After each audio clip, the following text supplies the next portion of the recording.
We can hear us now, but I can't find the overlay. There we go. Welcome, folks.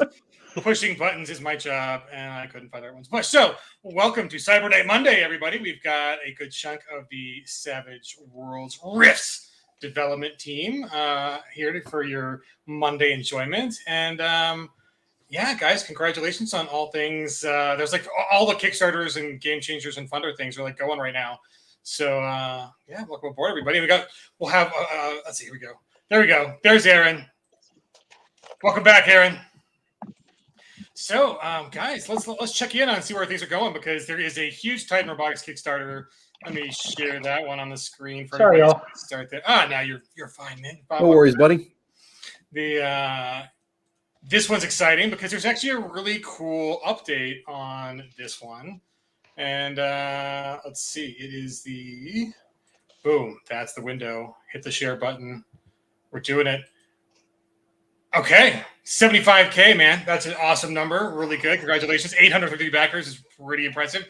But there's some good news, Sean. What's the good word on the Titan Robotics Kickstarter? Well, the great news that we have for Cyber Night Monday to decide to jump on the bandwagon there is that if you back at the Cyber Night level or higher, that any fan who does that will get access to the Savage Cyberworks conversion document. So, you know, Kevin and I are talking about it. And also, basically, we unlocked the next two stretch goals no matter what, right? If we hit the exact number or not, that's not a big deal, right? I mean, this is a very successful Kickstarter. We're super excited going into into the last 72 hours. The last 48 hours are usually huge for Kickstarters.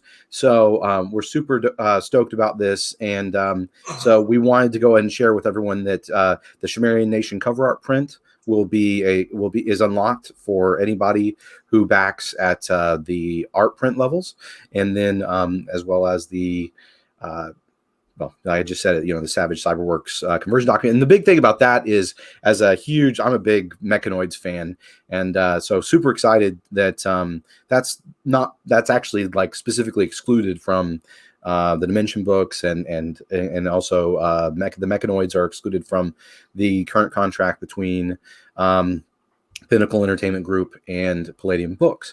So this is like, I try and do what I can, guys, you know, and this is my way to try and make sure that y'all can at least bring the Mechanoids to your table if you prefer the or whenever you like to use the Savage Worlds rule system. So yeah, I hope everybody really enjoys that and passes on the word, because this is very exclusive. It has to be, right? Unless big contract things change.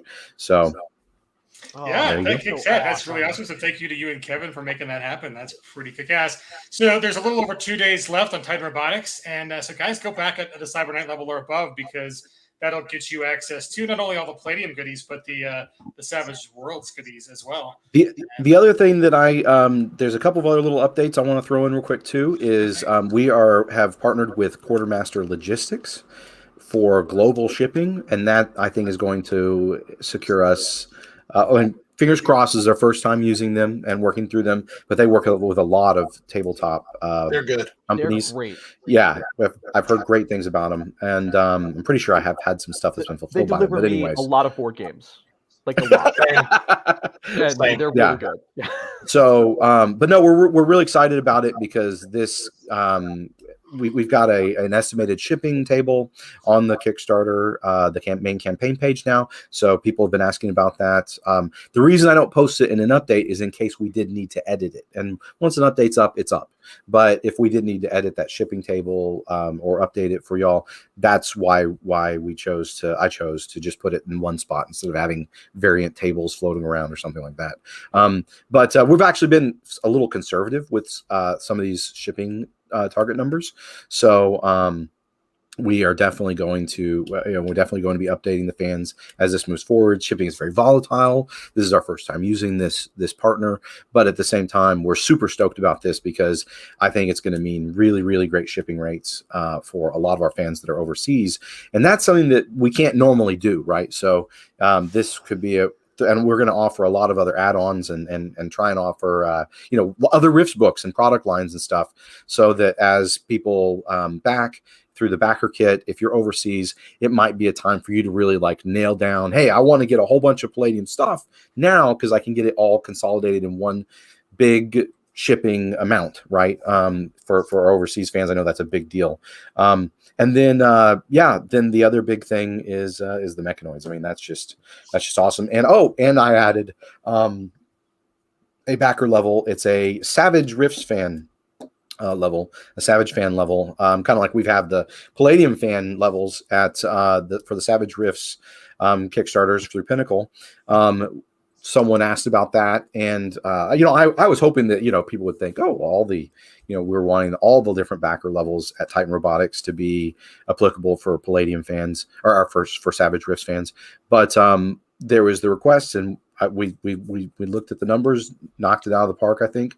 So we have a Savage fan level that I just added, and you get all of the 32 millimeter resin miniatures that we have.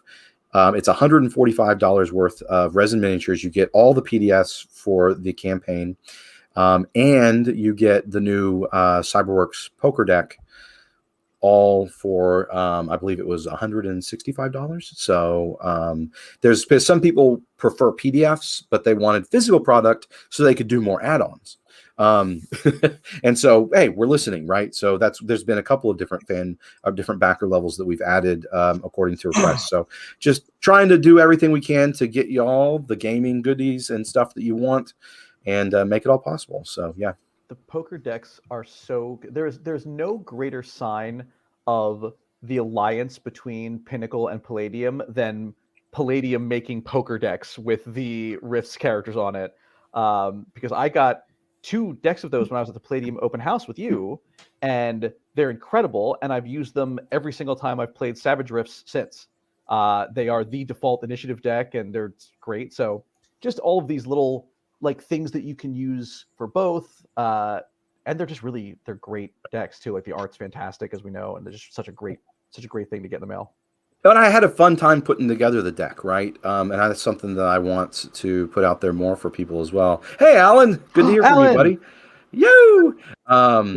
Yeah. So no, we're really excited about that. I'm also excited about all the stuff we have coming out through Pinnacle, but part of the thing is we have these different add-on options on Titan Robotics. So I think that just shows the alliance, and we don't care how you play. We want you to enjoy Rifts, and so we've got the Rifts pawn set. We actually have special deal on that on this Kickstarter. So if you are a Palladium fan that prefers to play with Palladium rules, that's totally cool. But the pawns, I mean, it doesn't matter what system you're using. It's beautiful art, approved by me and Kevin, and so really great stuff.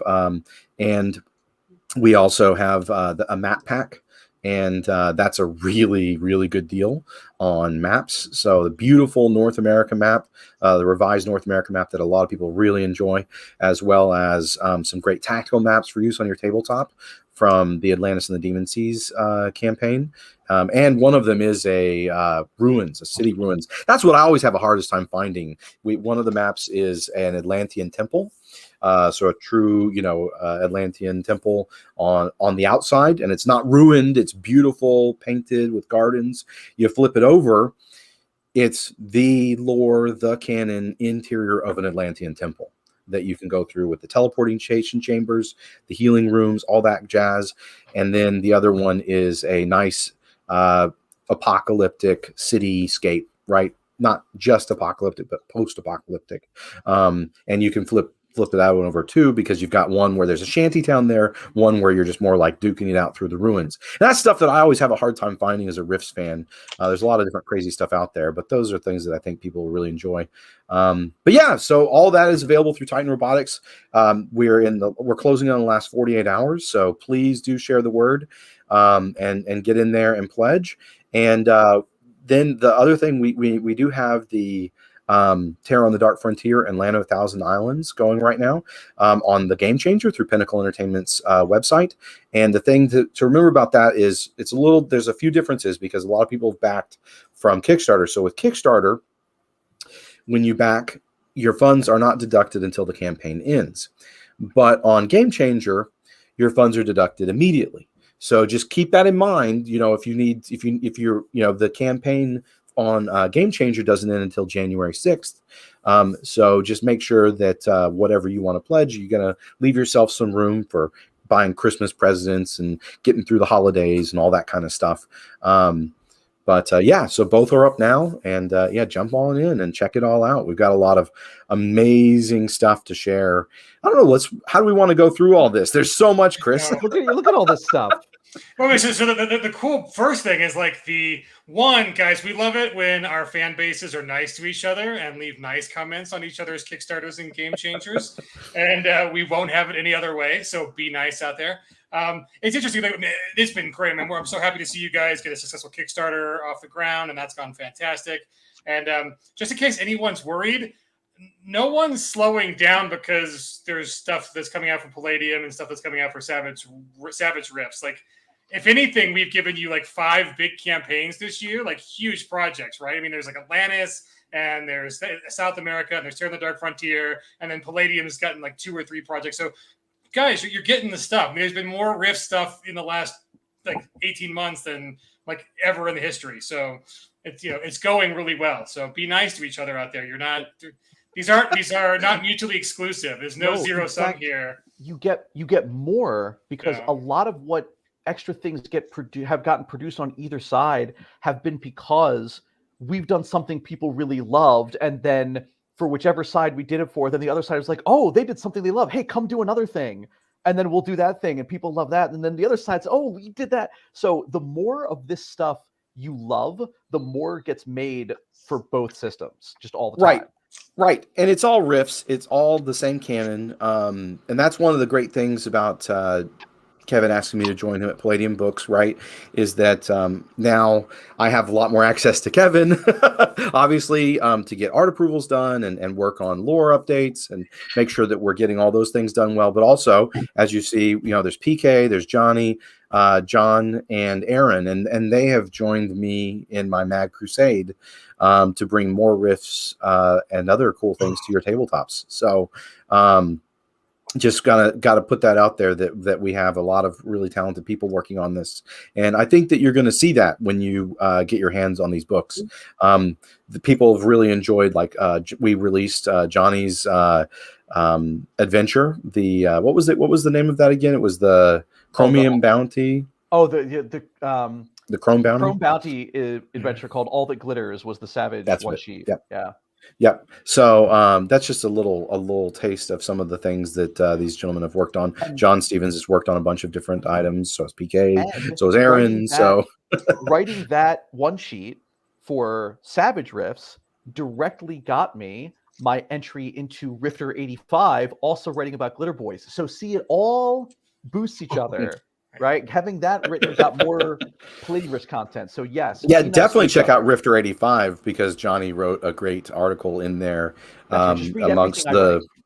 Just read everything he writes. I put an article in there too about playing using Savage Rifts adventures in Palladium Books. So was it like Brandon Verhalen helped come up with the cover for that one, or was someone from the Brandon Verhalen, our friend, with Star Anvil Studios.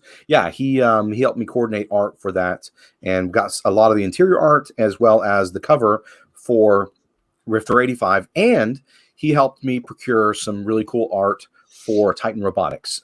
We wanted to have a 2-page spread with the classic Titan robots and a couple of the new ones, and so that's something we haven't. I'm not sure if we'll tease that one or not. At some point, we probably will. But yeah, that one. That one is going to be definitely in Titan Robotics somewhere, right? So, so it's just like the Titan Robotics, which again 2 days left, so get on that. And just like that has a Savage Worlds pledge level for everyone who's in the Savage Worlds community. Our Game Changer, which is on peginc.com, we have a Palladium fan level. So the Palladium fan level basically gives you all the stuff that's not system specific. So you can get a hold of the Jungle River and Ruins map.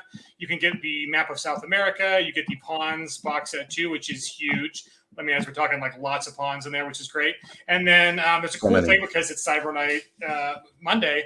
We're going to throw in some bonus adventures for everybody that will be as cool for the Palladium folks as they will be for the Savage Worlds folks. So, Sean, whoever's working on those, give us a little hint on what these bonus adventures are going to be. Well, so it's Aaron is the man that we have tapped on this one. Nice. But no, I think people are going to really enjoy the adventure ideas that we have here. It's kind of based on actually one of my playtest game that I have running for Palladium. So, Aaron, if you want to take it from there, sir, and give them some little tidbits and morsels about what's coming there. Lord, I wish you'd give me a heads up. I'd have written down a little blurb I could read. Pop quiz hot shot. Yeah. No. You can jump in with anything you want to add. Yeah, I mean, go ahead. Sorry. Oh, yeah. Yo, you got it. Okay. So the bonus adventure is going to be sort of a lead-in, a prologue, if you will, to Terror on the Dark Frontier. A lot of times we spill a lot of ink writing about how to get to places.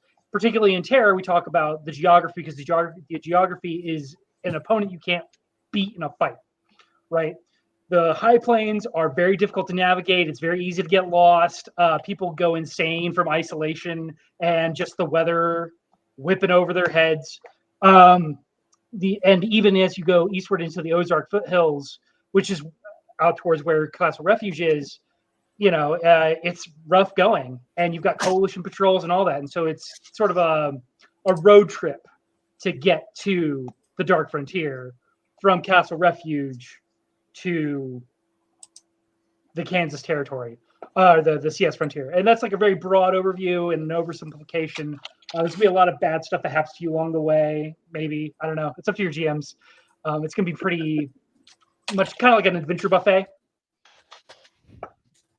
Oh yeah. So I mean, it is Cyber Night Monday. Is there anything to do with the Cyber Knights and the adventures? There will be a Cyber Night in the adventure. I can confirm that. I confirm. Hashtag. His mortality? I cannot state.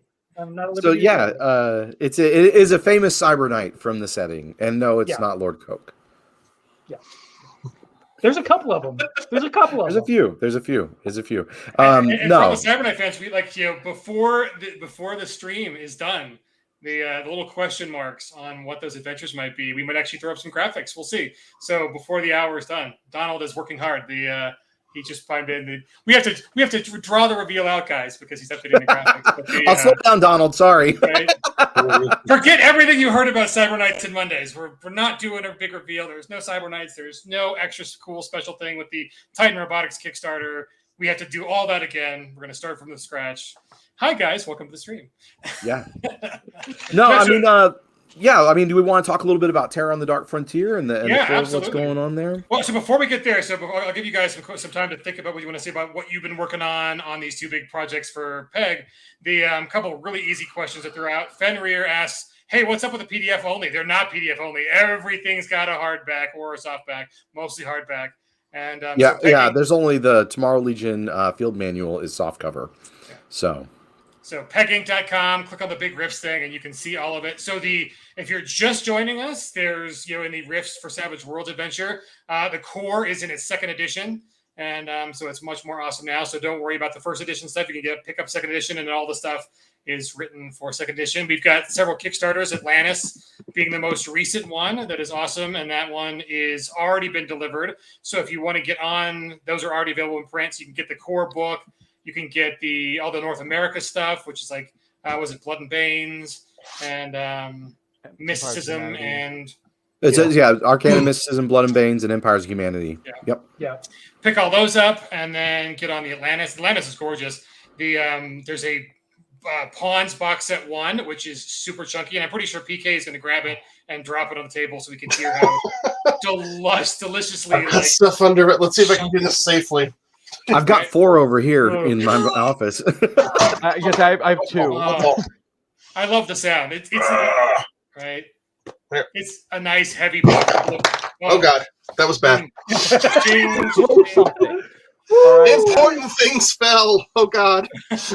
Well, and the great thing about the pawns, I'll say, is they're beautiful. They're made out of thick laminated die cut punch board. I grabbed the wrong box. Sorry, I keep my pawns in the thing. Oh. But it's a glorious. You can buy 2 sets, consolidate the pawns into one, and then put That's books what I in the did. other one. Yeah, and that's what a lot of people do. Yeah. So So pick up the Tomorrow Losers Players Guide, pick up the GM Guide. It's like there's a lot of already good stuff already out in print. And then Titan Robotics is currently running, so you want to go over to there, the Kickstarter, to pick up the Titan Robotics, and you'll get both Palladium and. if you just go to Kickstarter, just search Titan Robotics. I will pop a link in the chat because it's really easy. It's Kickstarter projects, Palladium Books, Titan Robotics, but I will pop a link in the chat so you can get there. That's got 48 hours. And then our game changer, since we know times are tough over the holidays, this is the longest game changer we're doing. We're going for like 40 plus days. It's from now until the first week in January. So if you want to save up, you want to squirrel a little money away or wait till Christmas gifts come by or grandma money or whatever the good stuff is. Grandma money. Yep. Right? Grandma money is where it's at. You have until January 6th to get in on all the Game Changer exclusive stuff, which is great. And then we usually open it up for pre-orders after that, relatively closely after that. So we're giving you guys a nice long time so you can figure out the economics yourself. And then in a couple of days here, we're actually going to put up an email capture on the campaign page in case you want a reminder like, hey, I definitely need a reminder in the last 48 hours. So we'll put that up there. So visit the campaign page in the next day or two, and we'll get an email capture form up for you guys who want the reminder and when you can hop in on this. But our Game Changer, which if you're new to us, is very similar to Kickstarter. It's a crowdfunding platform. And this one's for both. We've got 2 really big projects. It's Terror on the Dark Frontier, which is awesome. It is the very first RIFTS box set adventure campaign, maps, pawns, all the good stuff. And then another splat book, awesomeness, South America, Land of 1,000 Islands, which is really good there. So let's start with Terror. And Terror wants to talk about all the cool stuff that they might find in the box. Actually, can I throw something in before we get into specifics, which is with the length that's going and the timing on this game changer? People are going to say, hey, what do you want for Christmas? What do you want for the holidays? What do you want for Hanukkah? And you're going to say, well, you know what? I would like you to donate, to give me some money to put towards the Savage Rifts double feature, because that is the only present that I truly need deep inside of my heart. So that's true. That's the only thing. If there's something missing in your life, consider Terror on the Dark Frontier to fill that void. And Land of 1,000 Islands as well. And it will complete you. It will.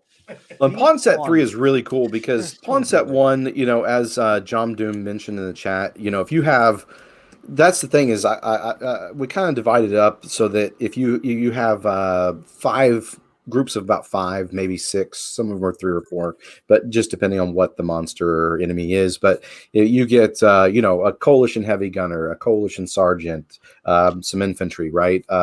A Psy Stalker and 4 dog boys. It's a lot of 5s, 5 Skelevots, 5 Zytikic, 5 of this, 5 of that.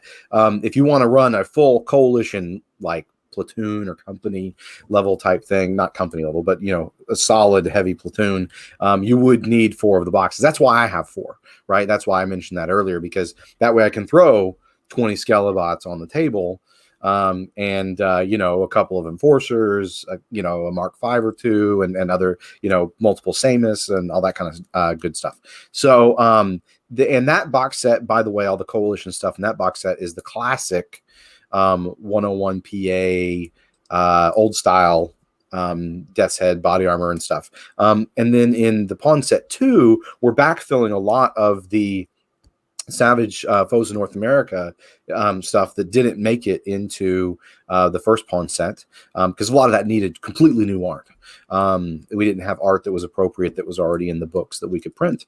And it includes all of the new style coalition body armor, Skelevots. It has oh my gosh, so much stuff. There's Coalition Juicer, Coalition Cyborg Strike Trooper, Coalition Ranger, Commando, tons of awesome stuff. And then the first one had the Slugor Slaver and 5 Altaran Warrior Women. This one has a whole bunch of new monsters that were in Savage Foes of North America that we didn't get there. So like you've got Zytikic Hunters and things like that. So this new set is really going to kind of complete the round out the whole collection to really be able to bring most of the common stuff to the tabletop.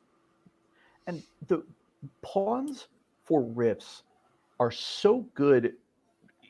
You know, if you're like me and you've been like a board gamer and a tabletop gamer for a long time, your game room or your basement or wherever is probably full of boxes of orcs and elves, right? You probably have, you know, goblins and what kind of generic fantasy stuff out the ears. So at any point, sure, it's cool to get a new figure for like your dwarven fighter, but if you're playing anything like that, you probably have 1,000 options for that. The Rift stuff is so unique, and so much of it has just never been in a pawn or a mini before, that these are now so good, right? Just having the full library of all of these incredibly iconic looking things. Because I remember playing Rifts in the 90s and sometimes doing tabletop stuff, and it didn't have a glitter boy, right? Like you had to use a Lego man or something, right? And now there's just something about having that actual amazing glitter boy art that if you're going to use pawns and you're not doing theater of the mind, it just matters. It really makes it so much better. So these are so good. Right. Well, and the other thing is most of your archetypes and your a lot of your coalition soldiers and different things like that, the Triax Cyborg, the Leyline Walker, the Juicer, the Glitter Boy, it's beautiful. Those are all available as resin minis, right? You're going to be bringing those to the tabletop all the time, right? But these pawn sets are great because you can flesh out your coalition troops if there's larger units. You can bring all these different things to the table that you might think, oh, I think I want to paint 200 miniatures, you know, and then use a couple of them just once. But you don't really. I used to manage a Games Workshop store. Let me tell you what you actually want. And let me tell you, for the Savage, for the people who are playing with the Savage rule set, let me just tell you the magic. You use 3D resin minis for wild cards and pawns for extras, and it's the best. And it just, the definition is on the table. It's so easy to tell. It adds a great visual component everyone can wrap their heads around. So a really great, great gimmick. Well, and the resin minis, again, they are available from Palladium Books, our web store right now. Or you can get an amazing deal on them as a special offer on the Kickstarter for Titan Robotics. So please do jump in if you're interested in that. You can get them for a steal right now. When Kevin and I talked about it, and he was like, well, why don't we do this? You know, he really wants people to just get it out there and let people experience them because they're beautiful miniatures. So that's something I threw out there. But yeah, let's see. What else do we want to talk about? All the good stuff. So Aaron, we got you here, buddy. Which of the two projects, if not both, did you work on for Dark Frontier or South America? I worked on both. I have been sort of a cleanup hitter in both projects. I was the last person to jump on Terror. I wrote a lot about the High Plains, and then I went through and did the encounters and most of the, not all, but most of the Savage Tales that are going to be in the box set. And for South America, we had to sort of expand one of the frameworks to be more iconic. I don't know how much we can say about those yet because they haven't passed Kevin's final approval. Well, I mean, it's the Amazon, right? Right. So the Amazon Huntress. So we had some cool ideas, but you know, when it came from converting it over from the plating material, it was like, well, what's special here? We felt like it needed a little something extra to really be iconic. And we've gotten some really great iconic art, by the way, at the top of the Game Changer page, which came out great. And you know, through that process, working with our friends at Sigil Entertainment, and and so that's one of those things that Aaron, and you know, that's why we have a team, a dev team, is we can pool our resources and pool our ideas and make really cool stuff. And just so you, the fans, know how quickly we're handing this to you and that we are not delaying anything, there is art on that Game Changer page that is an art request I made, that the first time I saw the art was when the Game Changer page went live. So we are giving this stuff to you like the second it runs off the conveyor belt, it is coming to you. So there's no delay. We are working our butts off to crank the stuff out to you. Hot, fresh art. The steam is still coming off of it. This isn't day old art. No. All right, this is same day art. I mean, and it's got everything seasoning because apparently, if you watch any TikToks, everything seasoning, people just put it on everything and declare it gourmet. So Right. It's on everything. everything bagel. So yeah, guys, let me pop up the campaign again, because if any of you are just like brand new to Savage Rifts and you are going to go whole hog in, and Grandma gave you some good grandma money this year, there is a Megaversal level which is pretty awesome. It's kind of like all the stuff at a really killer discount. So it's let me go down to the bottom. So there's a bunch of levels. There's like I think 10 levels, and basically the levels they're kind of self-explanatory. We take the time to read them, but the all-in on the print, there's only 100 available, and so if you want to get in, basically like if you had a great comment like, "Hey, I didn't know this stuff was in print," you can get all the stuff in print. See, here we go. There it is. Savage Foes in North America, the Garnet Town Gambit, the Tomorrow Legion Player Guides, Game Master Handbook, the Empires of Humanity, Tomorrow Legion Field Manual, Blood and Bangs, Arcana Mysticism, and that's just stuff that's like not just printed yesterday.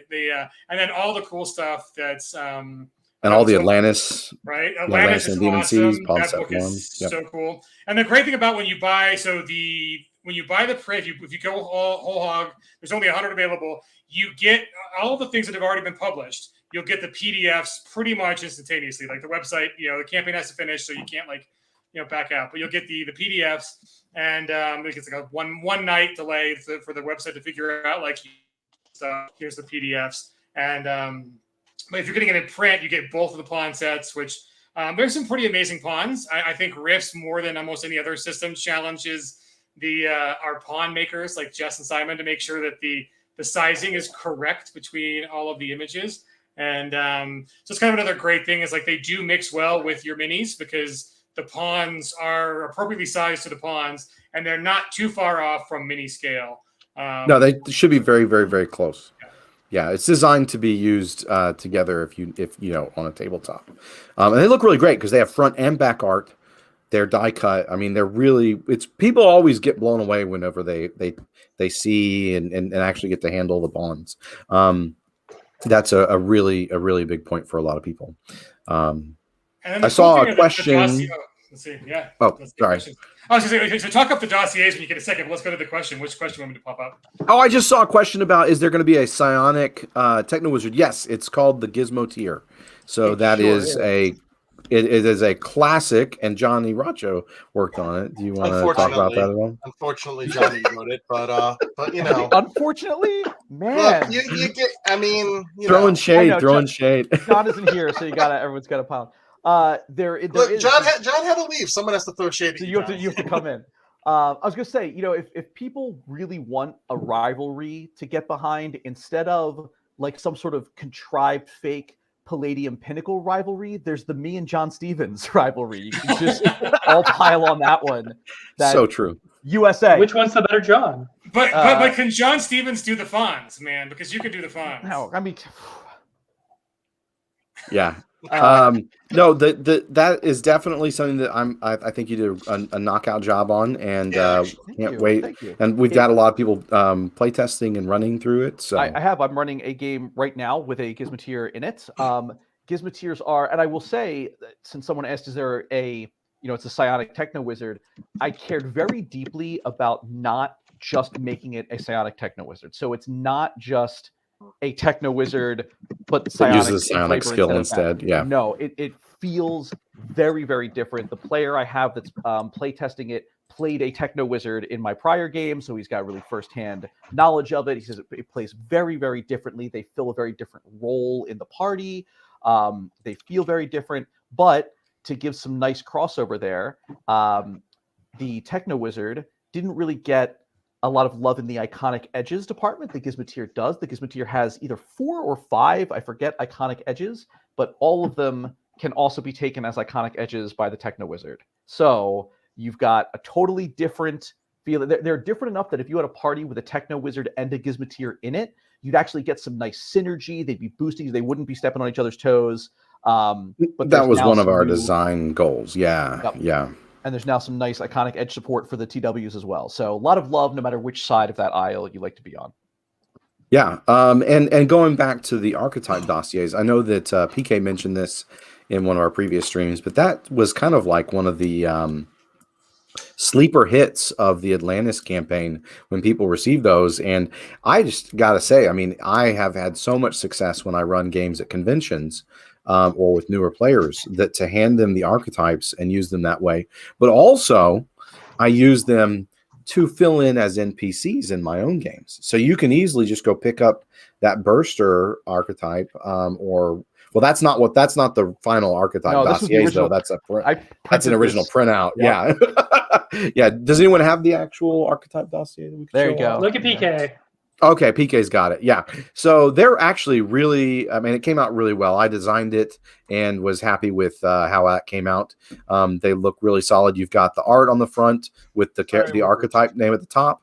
On the back, you've got the character's actual like in-character name, a quote, their backstory, and inside on the left, you've got all their traits and their gear. And then on the right side, you've got their hindrances, their edges and abilities, and all their special abilities and stuff as well. So, yeah, it's been one of those things. It's been really great. People have really warmed to it when I've run games at conventions. People are really enjoying sharing it with their friends. It's great if you have somebody that comes over for one evening and you want to jump in a game, or you want to run a one-shot, or you need it for NPCs. That's one of the things that I've found actually role-playing is that I can bring them in, and it's really easy to run them because once you've read through the dossiers, they're really pretty easy to reference, and they're pretty cool characters, right? So you can easily bring these characters into RIFTS, and one of the other fun things is a lot of times they're based on write-ups or characters that we've used in our different live streams or things like that too. So like Jody,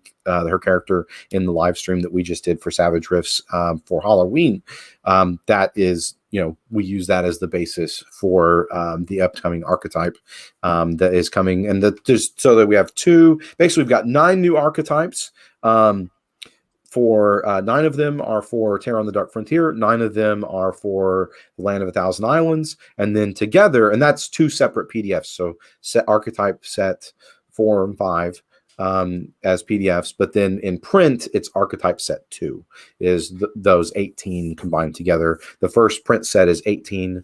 The PDF is 1, 2, 3, and that makes 18 for archetype dossier set 1, and this is archetype dossier set 2, and it's going to really give you a lot of stuff because it also has a lot of iconic New West and North America stuff to pair with a lot of your South America stuff. And we're covering things like the elemental fusionist, as well as your priests, your fire and brimstone priest or preacher, and your cyber slinger, and all these other options that we've got in there. Yep. I was gonna say, if you watched our playthrough during Halloween, Halloween. Sorry. Then you've gotten to see some chunks of things. Like you saw the mining board. That's going to be one of the archetypes. You got to see Johnny doing the fire and brimstone preacher. That's going to be one of the archetype dossiers. As mentioned, Jody's going to be a spirit warrior, maybe a little reworked as a totem warrior. And you saw the Psy Slinger, and there's going to be some other options, like you mentioned, like the Elemental Fusionist. We're going to have Cowboy. Yep. Yep. You gotta have the cowboy.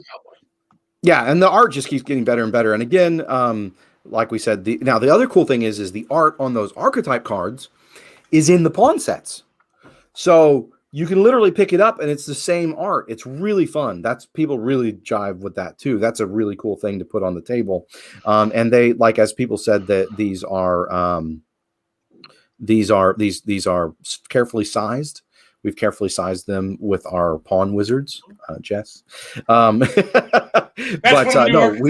wizard. Yeah. But Jess and I worked really hard to make sure that these were sized appropriately by the Savage World's size categories, which matches the Palladium sizes, right? So, but in a scale that is usable on a tabletop, right? That's let's see. I got one of the questions here. Marty Heyman says, is the new version of Rifts Atlantis like the old one? Yes. So the Rifts Atlantis and the Demon Seas is written cover to cover by me. And it is Palladium lore, right? It is the one slight difference is it does bring up a couple of little facts up to 109 PA, but including and this is canon. RIFTS is there's a lot of people familiar with Ironheart Armaments from RIFTS Mercenaries, and then the Ironheart Avengers, which was after they were taken out by the Coalition. The Ironheart Avengers, where they're kind of privateers, pirates that were trying to bring the company back. Well, guess what? That it worked, and so Ironheart Armaments is back as Avenger Armaments, and you can get your first taste of that and the first details on the lore of that in Atlantis and the Demon Seas. So one of those fun things that we try and do to make sure there's new lore for everybody. One of the most Johnny complimenting our team. Complimenting yeah, it looks really good. our work. I wish we could like share, like everything's been like rolling off the presses, but there's been so much of it coming in that like if they tried dumping all of it on the Game Changer page, it would just fill it and it would be bad. Right. So a couple of things I'll throw out there to give people kind of like, throw you a little life preserver if you want to understand what's going on with all these different products, right? So with Titan Robotics, and you can see it behind me in my virtual green screen here, but Titan Robotics is it's a 160 page, like conventional Palladium source book for RIFTS, and it includes some new play styles and paradigms where you can play in that intrigue area where Titan Robotics is the brainchild of Archie, the machine god, and his buddy Hagen Lanovich. And so you can play as synthroids, which are they're super close to human like construct androids, and get into all of that intrigue and espionage and those stories. Plus, it's got tons and tons of new robot vehicles and power armor and weapons and stuff like that. With Terror on the Dark Frontier, this is the first ever RIFTS campaign box set. So it includes a really meaty campaign booklet for the Game Master, as well as a player's booklet with some new options. Most of them are New West themed, like the Fire and Brimstone Preacher or the Wired Gunslinger, the Cyber Slinger, stuff like that. The Paradox Shaman, and then that set, when you're playing through this adventure, one of the cool things is that you don't just have to do the plot point campaign along that arc. There's also each one of the regions is detailed, and that's one of the things that, for instance, Aaron and John Stevens and Ross Watson did a really great job on is zooming in on these areas, and now each one of these regions within the frontier, the Coalition frontier, if you have the revised North America map and can see that clearly, but it's mostly the Kansas, Oklahoma, and some of that. Basically, that's the core area. A little bit in Nebraska. A little bit in southern Nebraska, right below. I forget what the name of the river is there, but that area is the new frontier, the Coalition frontier, and so. It's as the Coalition is trying to push into the New West and link up their territory with Lone Star.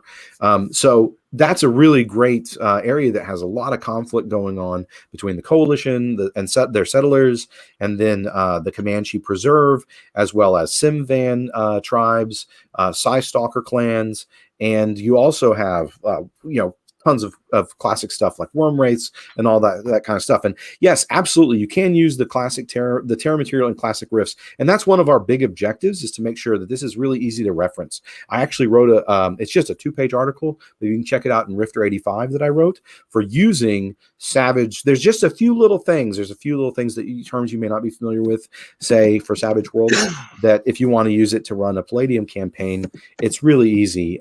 The main thing is instead of looking up, if it says Coalition Soldier or whatever, instead of looking it up in a Palladium or in a Savage RIFTS book, you just look it up in your Palladium book. It's actually really, really, really interchangeable that way. It's pretty cool. So the main thing that I think is really neat about this, though, is that each one of those subregions has its own travel tables. So you have all types of non-combat encounters, potentially combat encounters, allies, treasures, obstacles that didn't get in your way.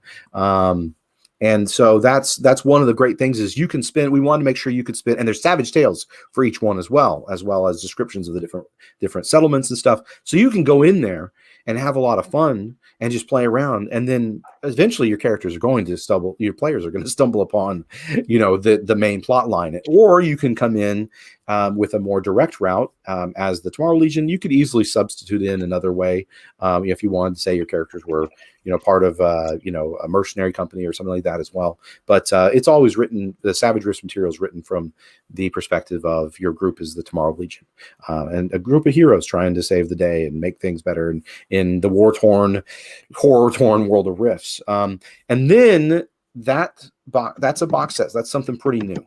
That's like super new, right? It's Kevin and Shane and I are all really excited about it because it's the first box set for Rifts. And then the South America book, The Land of a Thousand Islands, that is in the same vein as the previous Savage Rifts world books.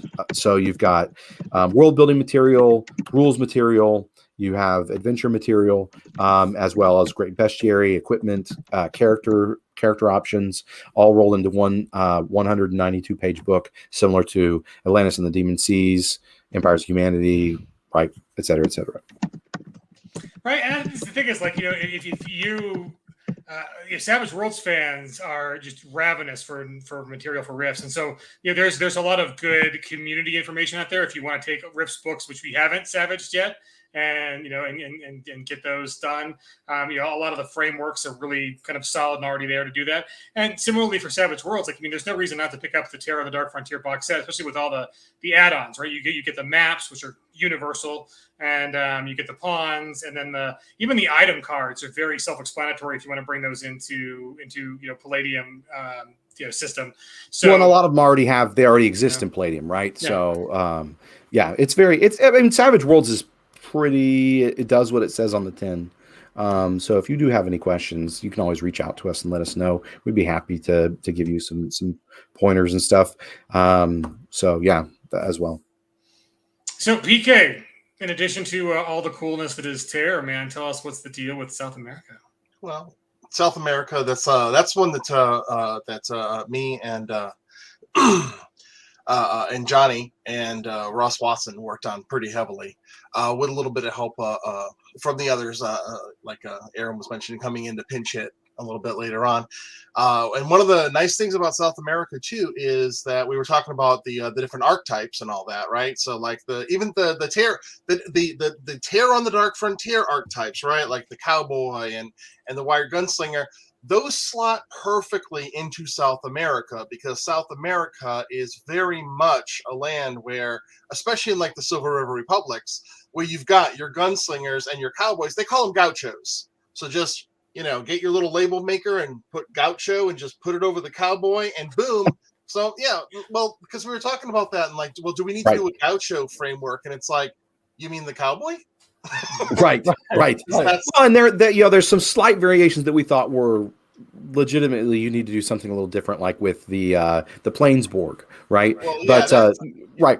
But just so people understand, sort of like if you're familiar with Savage Rifts, the way that we handled the juicer upgrade edges for like if you want to be a Titan juicer or a Hyperion or whatever, you would take an extra edge for your character. Well, it's the same kind of thing if you're playing a combat cyborg or a crazy or something like that, then you can take these edges and now it differentiates your character into one of those subclasses.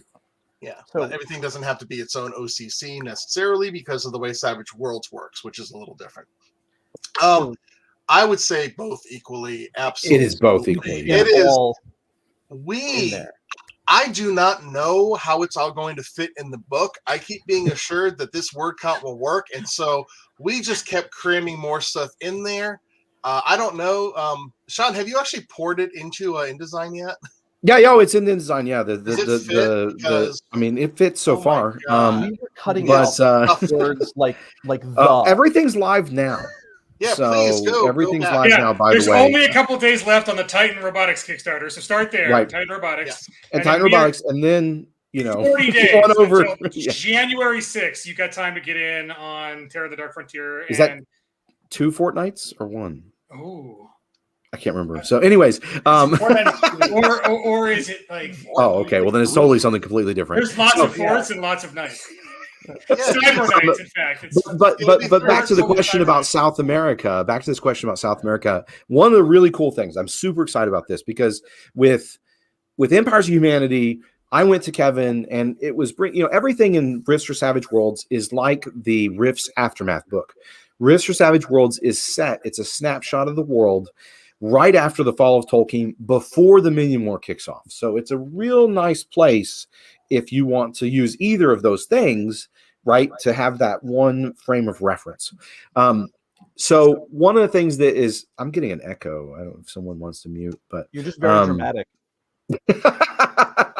Maybe so. But yeah, so one of the things that is really interesting for me when I was working on Empires of Humanity was there were some details that we needed to bring up to 109PA that maybe I saw in Coalition Navy or other books, other like Coalition War Machine books. And so that was a real fun thing to do on a smaller scale in Empires of Humanity. The same thing with Atlantis and the Demon Seas, as I mentioned earlier tonight. But with South America, we're going from 102, 103 PA all the way up to 109 PA. And so I had a couple of ideas from people like Ross Watson and some other friends. And I put together this huge document and presented it to Kevin. And this is before he'd asked me to join him at Palladium, but he really liked the ideas. And so we've been able to, one of the really exciting things is that as Johnny and PK and Ross and everybody were working on this, that they were able to bring a lot of things to the table and bring new updates to the table. So for classic Rifts fans or newer fans, maybe that got involved with Savage Worlds alike, I think this is going to be a really fun book, just like the rest of these books, but even more so, this is going to have a ton of great, cool canon updates. Because if you're familiar with South America 1 and 2, it talks about well, this is about to happen. This might result in war. The Archon invasion might, well, now you can see how it played out. It did, and other crazy things have happened too, right? So.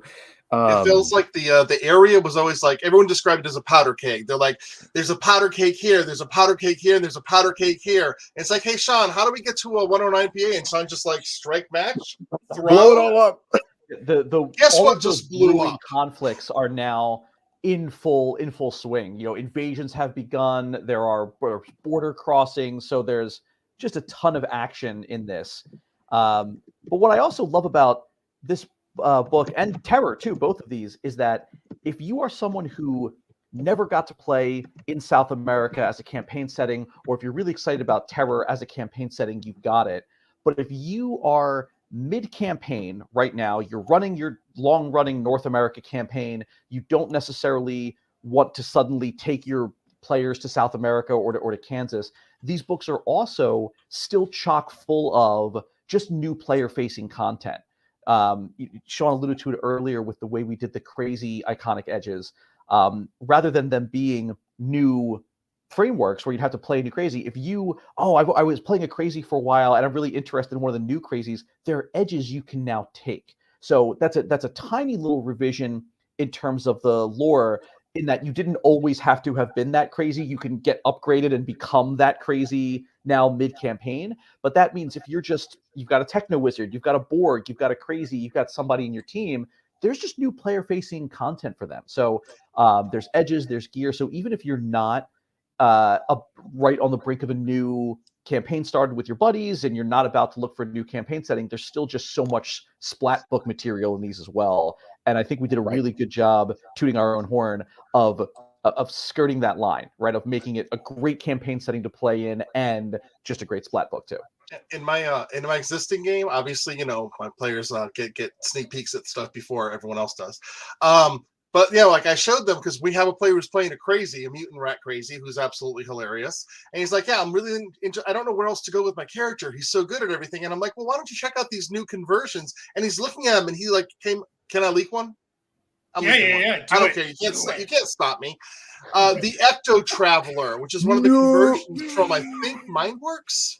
Yes, I pulled it from Mindworks. Yeah, and for those who don't know, I'll keep this brief, but there's so much to it. It's basically like the crazy gets basically they put stuff in the crazy that paralyzes him and confines him to bed, and the crazy starts to die unless his mind can take over his body and turn it into ectoplasm. and it's just absolutely horrific torture. But when it's done, they have like interesting ectoplasmic abilities, and I'm not saying more than that. And so he's like, I want that. And I'm thinking about it. I'm like, okay. I'm like, but I'm going to need a little mini adventure because we're going to need to do some heavy networking because you're going to find someone. If you want to find someone in North America, you're going to have to find someone who's on the run from war crimes. Yeah. Well, and that's the other thing I'll say is that it's the other cool thing is that if you haven't gamed at, you know, for instance, if you're a longtime Rifts fan and you haven't gamed in South America. Now, the interesting thing is most people either I know never use the South America material, or they used it all the time because it was their favorite setting, which, you know, Aaron's obviously on that side of the fence. But one of the things that I think is really cool is that with the Savage Tales and the world building, and then like Avenger Armaments and their relationship with the Tomorrow Legion means that you can be part of an expedition down to South America and get involved very naturally. And we've got all that ready for you. So if you are familiar with you know, Savage Tales and Savage Worlds plot point campaigns, this stuff is eminently playable. You read through it, you get, and you can immediately run it. It's very, very usable on the tabletop. Unlike some, you know, some, I'm not going to throw shade at anybody specific, right? But sometimes I read adventure materials like, God, I read this whole, you know, book to just know how to run the first little snippet of the adventure, right? And then I got to remember 200 pages worth of jazz, you know, so that's not like that. This is really approachable and easy to use, but it's also fleshed out with NPC names and towns and specific encounters and stuff like that. That's really easy and built to customize to the size of your play group. Now, obviously, you might need to change it if everybody's combat focused or more skill focused or something like that. But it offers a lot of varying challenge for all those different types of game groups. So this is a really great way to jump in and experience, you know, the Terror on the Dark Frontier, which links into, by the way, some really like killer stuff that was hinted at 20 years ago in Spirit West, right, and New West.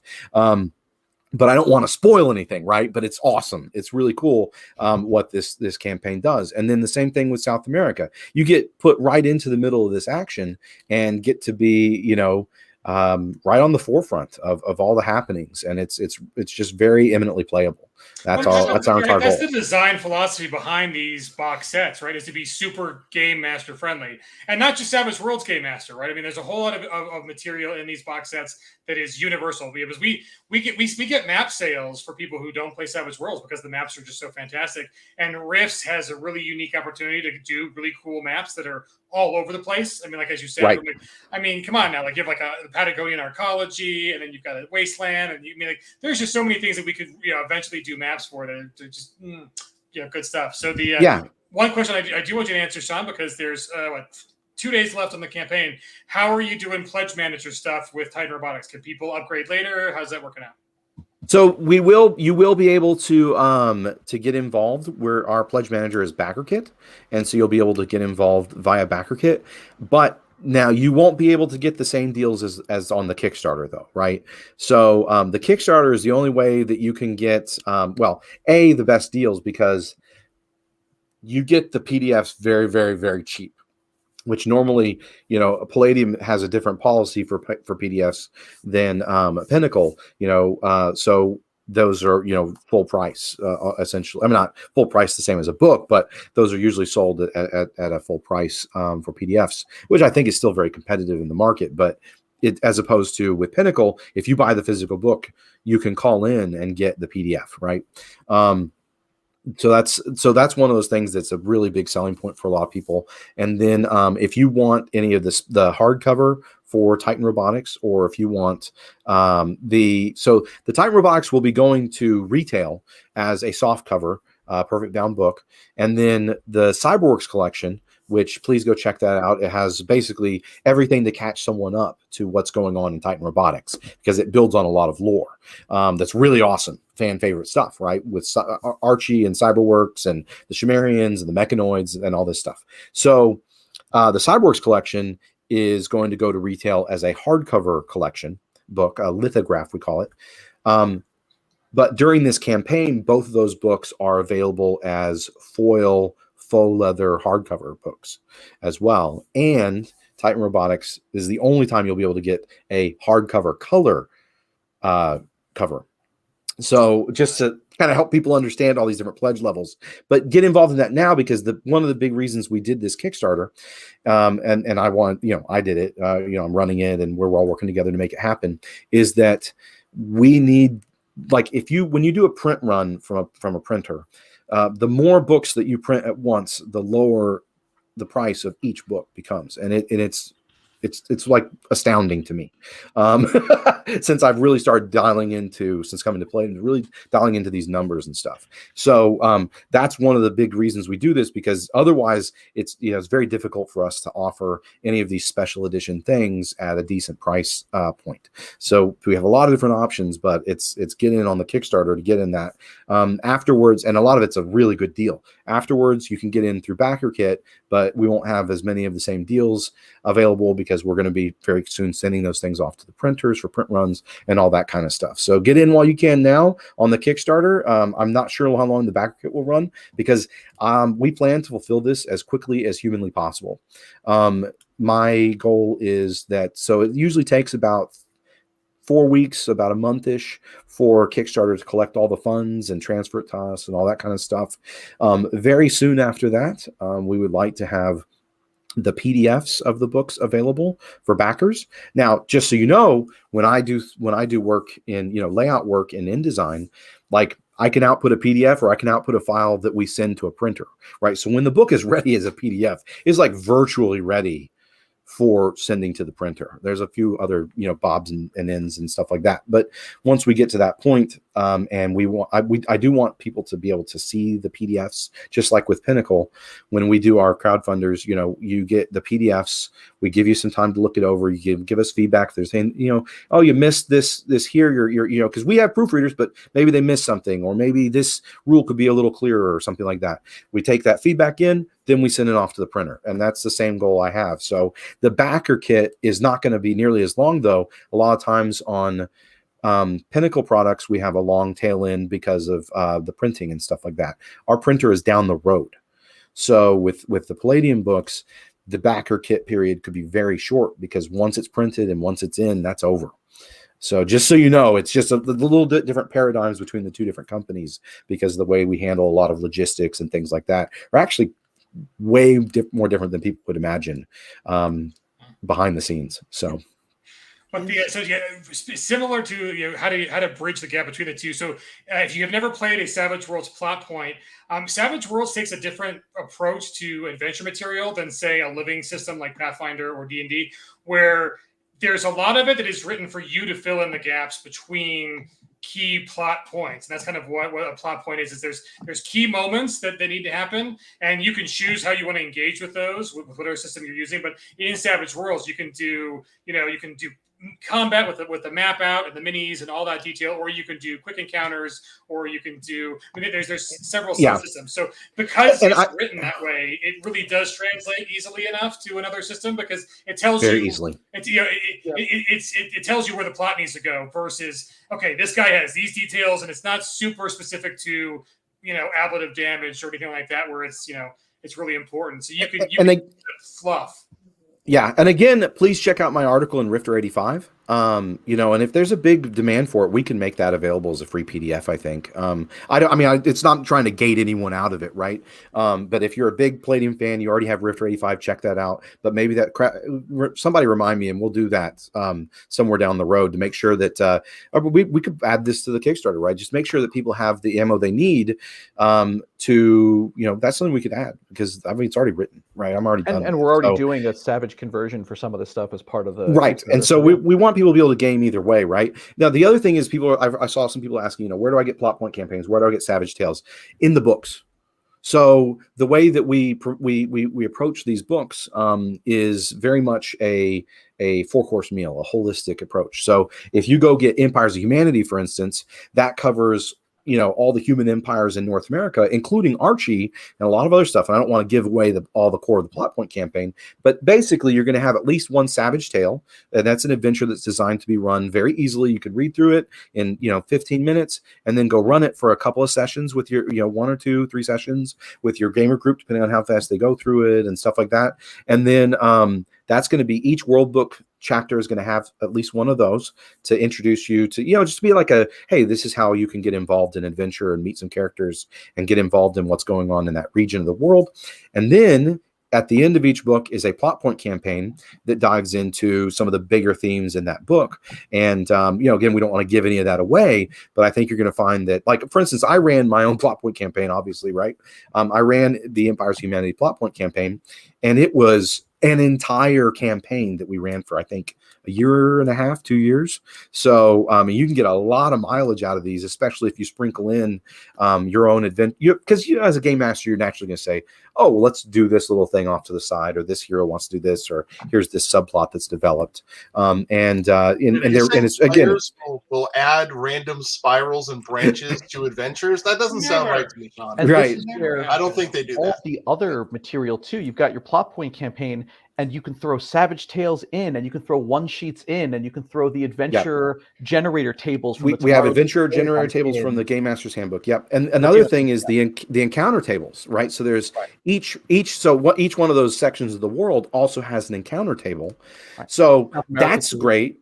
And South America too. And then with Terror on the Dark Frontier, we're putting in also not just combat encounters, but all types of travel encounters, anything that you could run into in that region, which I think has really beautifully expanded.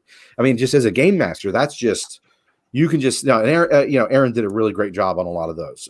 So I just want to, again, thumbs up to him and John Stevens and everybody else that worked on those. So, but this stuff is really great because as a game master, you can really enjoy it and just get in there. And that's how you can, that's where they are though. So there is no like separate adventure material. We've mixed all of it together in the Savage Rifts line to make sure that you have that full approach with each book. You've got, maybe you get it because you want the character options and the equipment and some of the new rules or whatever, but also all that stuff's there if you want to start using it as adventure material. Yeah, so we got a couple great questions from the chat. So here's one. So we'll get to your question, Tim. But there's one I saw on Reddit where someone made the comment that like the coalition is way too different between Savage Worlds interpretation and Palladium interpretation, and they're just not compatible. And like, no, they're kind of like, and the Tomorrow Legion is a little too white knighty. And it's like, now we got second edition people. Come on now, like give us a break. We got this. You can play. So in my humble, not so humble opinion, if this campaign goes well, and this isn't a promise, but like if this campaign for Terror on the Dark Frontier and South America goes well, there's some really cool coalition content that's floating in, waiting for a place to find home, and that just might change all your opinion on just how lethal and complex and nuanced and shades of gray heroes and villains to be. Right? I think that some of the deal is with some of the adventure material that was released was the coalition. You're at loggerheads immediately in the adventure material with the coalition, but that doesn't, I don't think, represent the general approach of Savage Rifts. If you check out the really awesome introductory adventure, the Garnet Town Gambit, actually, in treating with the coalition, making sure that you're not, causing trouble when you don't need to, right? That's something that's taken very seriously in that adventure. Another one, I think it was Enemy, but it's towards the end of Savage Foes of North America, right? The heroes have to decide because they run into a coalition patrol, but then later on, a giant monster attacks a town. Long story short, you got to decide, can you work together to defeat it, right? I think there's a nuanced approach. You just have to take a nuanced approach as a game master too, right? But when I did the second edition update to Rifts for Savage Worlds, we dialed in a lot of the details, just to make sure that there were some things that when you design, I don't think anyone realized how huge Savage Rifts was going to be. Yeah. So they designed it so the core that was there was, the Federation of Magic, the Coalition, the Tomorrow Legion, kind of stuck in the middle, the Tomorrow Legion. But, Tomorrow Legion really is representative of the region that has Merktown and Wyken and Kingsdale, right? And that kind of like chaotic frontier region, right? I call it the Heartland, but I don't know if that's canon. Yeah, right. Yeah, well, I mean, it is kind of, and so it's in the heart of the problem. Right, it's in the heart of everything that's going on. You know, kind of like border princes, I guess, in Warhammer. But just a heart that's being squeezed. right, and it's just constantly different things are happening. So, but you know, with the second edition of Rifts for Savage Worlds, you know, I kind of made sure the definitions were much more broad, so that they didn't just talk about, oh well, if your Leyline Walker runs into the Federation of Magic or the Coalition, well, now you need to think about that Leyline Walker globally. So we changed a lot of the hindrances, the language in it to just reflect that much wider approach. And do I think that the Tomorrow Legion works in Palladium rules? Yes. And there's a few things I would say I throw in there. One, a lot of people will say, well, but the Palladium, you know, the dwarves that helped found Castle Refuge, which is the home base of the Tomorrow Legion, they use magic, and that Palladium dwarves don't use magic. Well, the reason is they're not Palladium dwarves. They're Right. from another setting. The another thing that people will talk about is, you know, Tomorrow Legion's all good guys. I don't know. I never played it that way.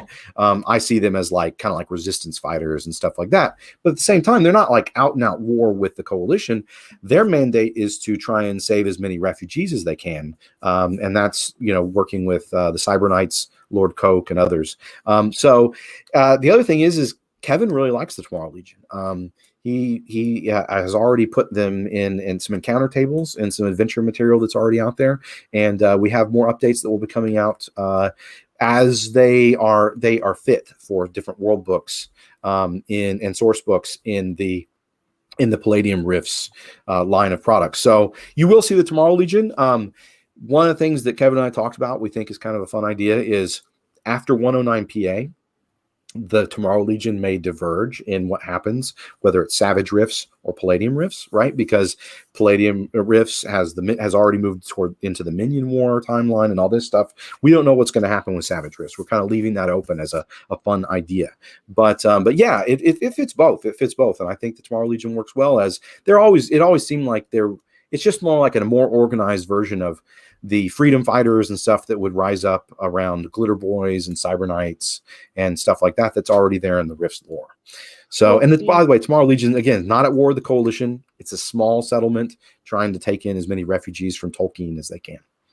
The other thing I want to point out is that, like, in Palladium Rifts, there's the Song Warriors and Heroes of the Sun, two other organizations very much like the Tomorrow Legion, just on other continents. The Tomorrow Legion and the Tundra Rangers, right? The Right. Tomorrow Legion is the Central North American version of those groups, right? The Song Warriors aren't going to take down Atlantis, but they're going to fight them every chance they get, right? Right. Well, and there's like the underground groups that are trying to get slaves out of Atlantis. So if you go read Atlantis and the Demon Seas, like, if you're playing, whether you're playing as the Tomorrow Legion or you choose to run that adventure as, you know, with your characters aren't affiliated with the Tomorrow Legion, that's fine, right? It's the same adventures. But you get hooked up with these other factions that are fighting for right and good. The Tomorrow Legion is just another one of those that maybe they have a little bit more expansive goals to try and unite allies and make connections globally. But that's still the main crux of the idea there. The Ancients in South America. Well, I mean, we're not just gonna introduce South America and show you the Empire of the Sun without acknowledging the seedy underbelly, the city of the dead, led with the ancients, and of course the Blood Weeper himself. Yes, he definitely makes an appearance in that. I can even personally guarantee that if you're looking for some adventure material that involves the ancients, well, might just have you covered. Just might. Nice. For those who don't know, by the way, the Ancients are really cool bad guys because they were a bunch of emperors who basically became emperors during a time. The Empire of the Sun was led by the gods themselves, who then the gods had to go away because they had to recover. And for a while, there were emperors who were ruling without the direct supervision of the gods. And some of them were like, well, we could become like the gods via this ritual, but this ritual trapped their souls inside their bodies and they went completely nuts. And some of them learned to astrally project over time and form this little society. So you've got these insanely powerful, these undead Incan priest emperors who have been training in the afterlife, or in the astral plane, I should say. I'm sorry. been training on the astral plane for centuries, and now they're back, and they're led by a guy who's weeps tears of blood that boil and destroy anything they touch. And they're really annoyed at the Empire and really annoyed at the Empire's friends. And guess who you're probably going to be? So, PK, you're telling me that Rifts is a subtle game system with only just hints of horror here and there at the edges, and it's there's plenty of subtle. We've got that. If you want more subtle undead, well, I don't know if subtle is the right word, but like the Alal, for example.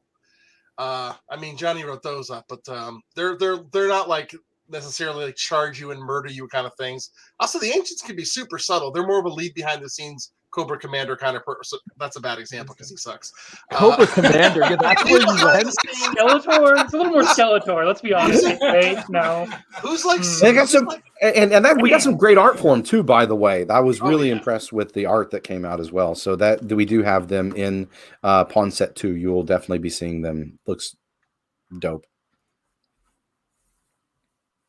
Yeah, okay. Will Titan Robotics have anything to do with the Republicans?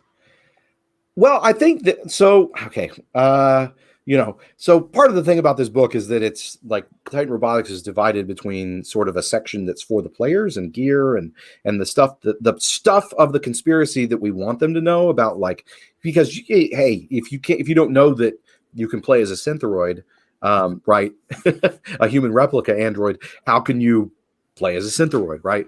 But then there's other adventure prompts that we have in the back of the book that's more focused on what the GM is going to focus on.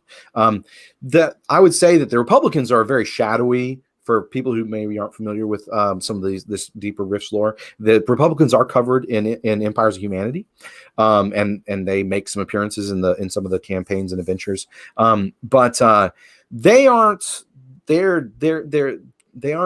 They don't. So Titan Robotics they don't know who Titan Robotics is. They don't know that Titan Robotics is a shadowy organization actually run by Archie. That's the whole point. Spoilers. So I was say, yeah, spoiler. But I mean, that's pretty basic level, right? So the Republicans are a secret society left over from the fall of the United States and NEMA in the Rifts lore. So they aren't directly involved with that. Now, that doesn't mean that I think we have some adventure prompts that talk about that. And also, I think a game master could do a lot of really cool stuff with that. So it's not like saying no, but there isn't a lot there because they're not supposed to know about each other. That's definitely a direction you could take your campaigns, though, whether it's in Savage Rifts or Palladium Rifts, right? There should be a version. There should be like a version of the Titan Robotics Cyberworks collection you can get that is like a big single really elaborate book where all the pages are blank and you just get the material on a little black hard drive. It fits inside a cutout inside the book. That's a deep cut reference. I see a question about CS El Dorado on the North America map. Is this a change that will happen in the Palladium books as well? It is a change that has already happened in the Palladium books. If you go check out Rift's Aftermath, actually, it talks about how El Dorado, which is an independent kingdom city-state, has joined the coalition as of 109 PA. I think it was right after the fall of Tolkien. Like right around that time, they saw that the coalition was going to win that war, and they decided, you know what, sign us up, we're with you. Yep. So yeah, CS El Dorado is also covered in Empires of Humanity. If you want to see some of because there's a lot of info out there that's scattered amongst a lot of Palladium books, and that's just because it's so successful. But in Empires of Humanity, one of the nice things that people that are big Rifts fans or new Rifts fans like is that you can read through the book and get all the pertinent stuff right there in some really concentrated bursts. So check out that book. I wrote it. I'm going to promote it. Sorry. God, what are we even doing here if not promoting books? Right? Point of order. El Diablo is in Rift Sourcebook 4 Black Market. It's a different place. Oh, you're talking about El Diablo, not El Dorado. Well, he says CS El Diablo. He meant El Dorado. He meant El Dorado. There is an El Diablo, but it's not a CS thing. Right. That's a black market. There's also a different El Dorado in South America. Well, there's sort of 3 El Dorados in South America. Right. There's 3 cities of gold. Yeah. Right. So the point is, anyways, it's Los Dorados. Wait, Right. Cool Ranch Doritos? What? Mm, Fanciest El Dorado is pronounced El Dorado. Oh, is but there that's talk about regional updating pronunciation. overall electronics and computers? Are you talking about in Titan Robotics, or are you referring to the Savage Rifts material?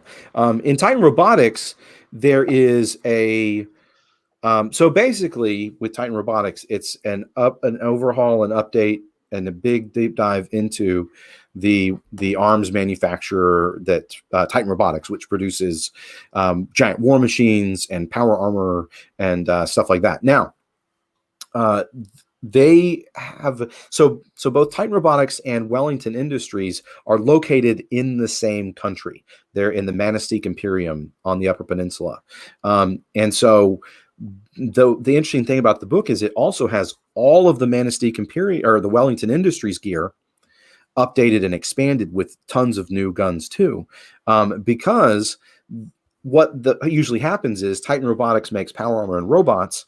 Wellington Industries produces the body armor and small arms and vehicles and stuff like that. So they have like a marketing strategy where together they can compete with Northern Gun and Triax and these other companies out there in the setting. So that's one of the things I think people really enjoy in Titan Robotics is all of that got a clean review.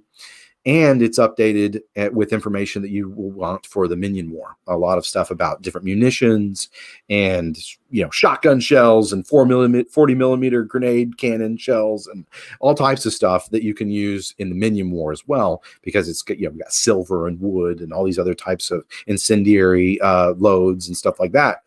So it's got a lot of, it's like if you want cool guns and robots and armor, and it's Titan Robotics is definitely the way to go.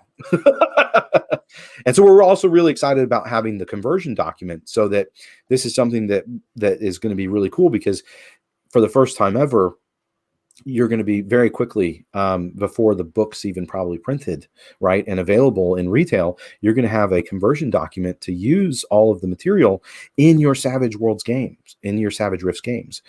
So that's one of the things we're super excited about. And then I also announced this in the update, and we talked about at the beginning of the interview, but that is, we are also going to be offering a conversion document for all of the core CyberWorks enemies and stuff like that in the CyberWorks collection. So, and one of the only ways to get Mechanoids material into Rifts for Savage Worlds.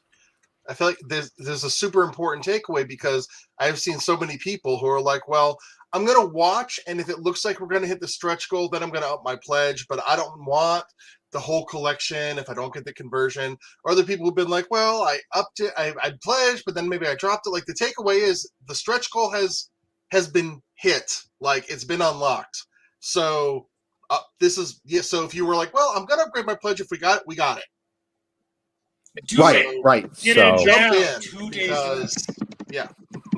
No, and that's awesome. Guys, it's really going to be probably your only chance to get Mechanoid stuff in Savage Worlds, period.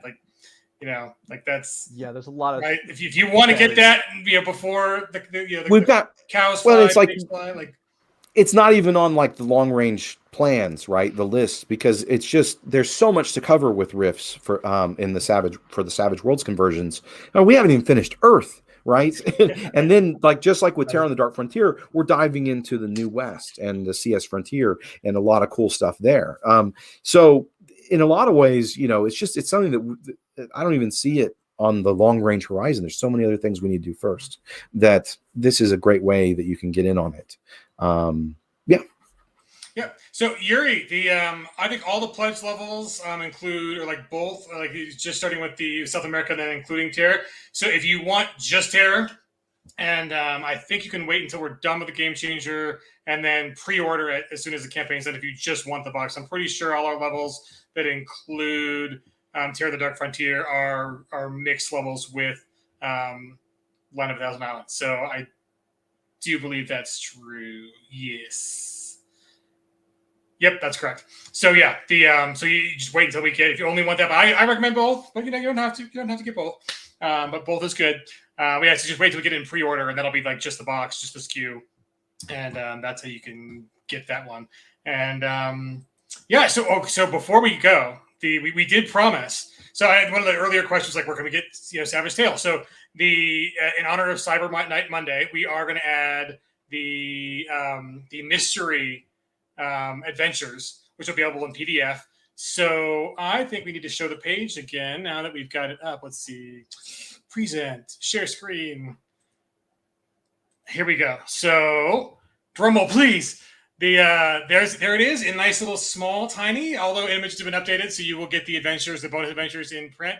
And I think in a second here, after I'm done running through almost all of the I think all of them, actually all pledge levels get the bonus adventures, which is awesome. And we're excited for those, especially for the Cyber Night feature.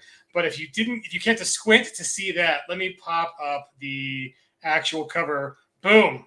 There it is in all its glory. Rifts fans might get a little hint on who's going to be in those bonus adventures. If not, ask on the forums. Guys are asking the comments on the Game Changer page to see if any other Rifts fans can tell who that is and what the adventure might be about. But that is some awesome cover art, and that is hot off the press. Literally during the stream, we are just putting it up on the page.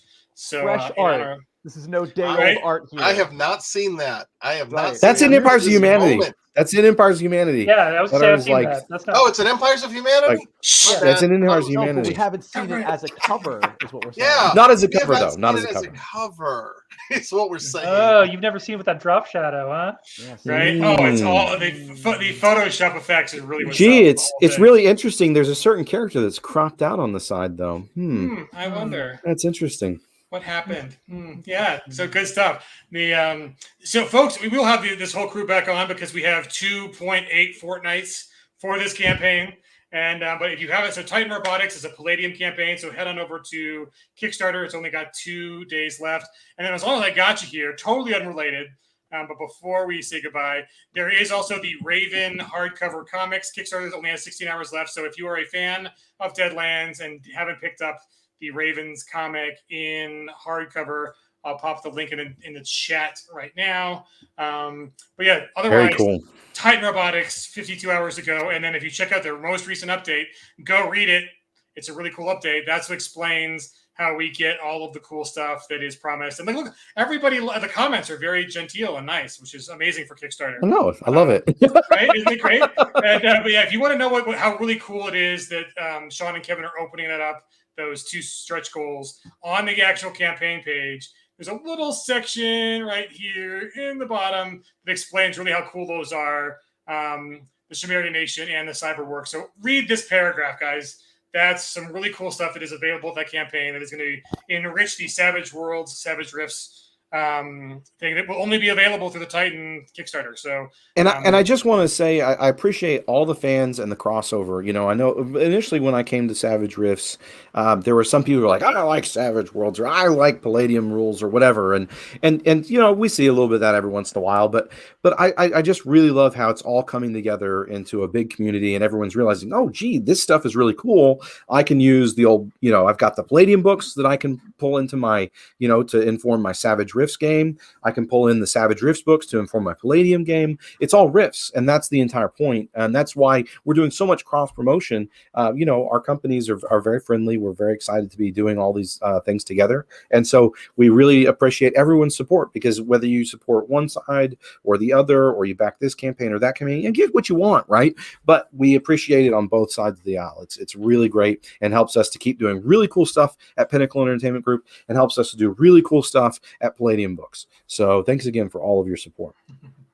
Yeah, guys, and and we appreciate your backing, and that's kind of why we didn't want to have back-to-back Rifts crowdfunders. It's just the way that the calendars had to work for both companies to be able to bring you this stuff, and so we do appreciate your patience with us, and that's kind of why on the Pinnacle side we're making it a game changer instead of a Kickstarter, and just running it through the holiday and through the new year. But that's right, and I'm really happy about that. Yep. Yeah, and in the partnership, and here's the other thing. Here's a little like inside baseball, like on the RPG industry. There are a lot of companies that are like struggling right now because they aren't in the great position of having the fans like Palladium and Pinnacle are, and so we are happy to be both companies accelerating like our timelines for giving you content. I mean that's a rarity in the industry right now. So we appreciate you coming along that ride for us, and yeah, I mean it's an awesome partnership, and we are happy to see it continue. So It's a that's great our time to be a hour, Rifts fan. right? It really is a good time, and If you back, go ahead, PK. If you back Palladium, you're indirectly helping Pinnacle. You back Pinnacle, you're indirectly helping Palladium because Rifts is Rifts, and it is one big community, and it is one big pool of resources that we're all drawing from. So this is one. People say a rising tide lifts all boats, but this is like a rising tide in a small interconnected lake is lifting two boats. Like you can see it happening. So don't hesitate. It's so important. No matter who you support me. It's so important that. And I thank you. I don't want to seem ungrateful. I really do appreciate you letting me write this junk for a living. Bless you all. Well, right, we've got cranky fans on both sides, but I do think if you guys take a step back and realize that these are two great Kickstarters or crowdfunders going at the same time to deliver a lot of books. I mean, there is just a lot of material for everybody from both campaigns, which is very impressive because we're in COVID. Still the effects, the shipping thing, all these things. It's like we're accelerating instead of slowing down. So we appreciate you guys coming along the ride with us. And again, we'll have this crew back again, hopefully soon. Maybe even as soon as Thursday. We'll see if these guys want to be on the Fast Furious Fall features. I don't know yet. We'll figure that out after the stream. Yeah, let me know. We'll talk. Yeah. Right. But we have one more request, Johnny. Either the Fonz or the hat to take us out. We need some demo. Hold on. It's too much cool. Hold on, wait. Oh, overloaded. Too much. Happy Cyber Night Monday, everybody. Take it easy, folks.